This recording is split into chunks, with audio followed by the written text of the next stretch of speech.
I think the barrier to the fear of the word of mouth bookings is being judged by the people they tell.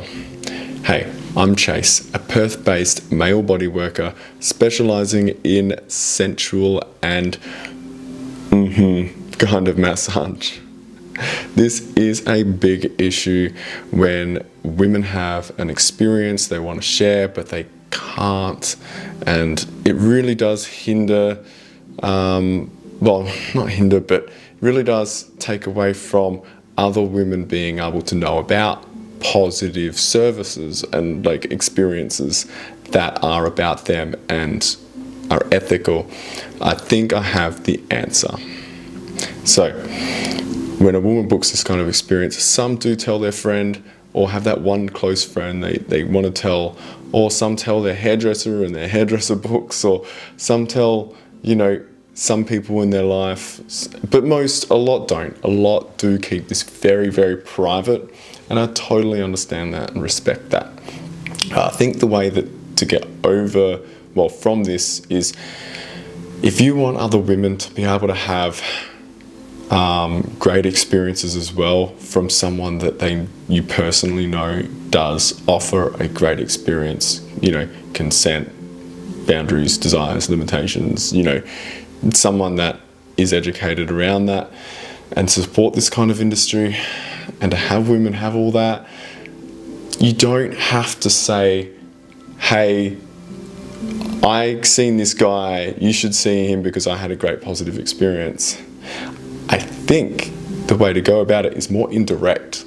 So instead of saying directly, I had this experience with him, it was great, you can say, oh, my colleague at work had this experience with this guy, it was great. Oh, I met this guy at the Every Woman's Expo in the Perth Convention Centre, which I was at last year, and he gave me a really great vibe and it looked very professional. You could say I heard him on a podcast. You could say I seen him in a story. You could say I seen his Instagram posts and he came across really professional. I read his testimonials and they were legit, his Google reviews, and they were legit. You probably don't have to go and say I had the service with him, but you can talk about everything else that I share and all the things I go to and the things I talk about, to help your friend.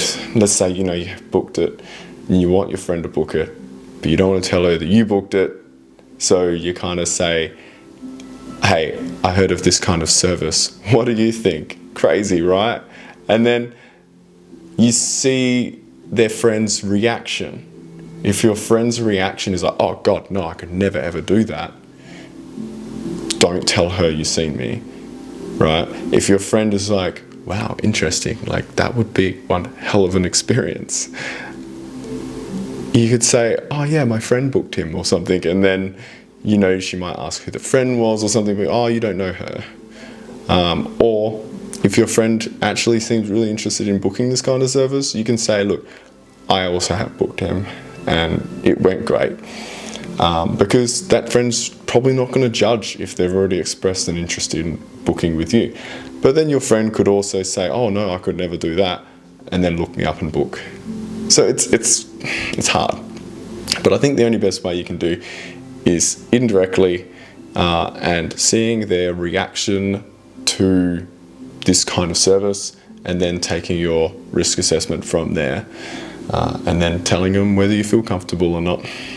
Otherwise, thanks for listening.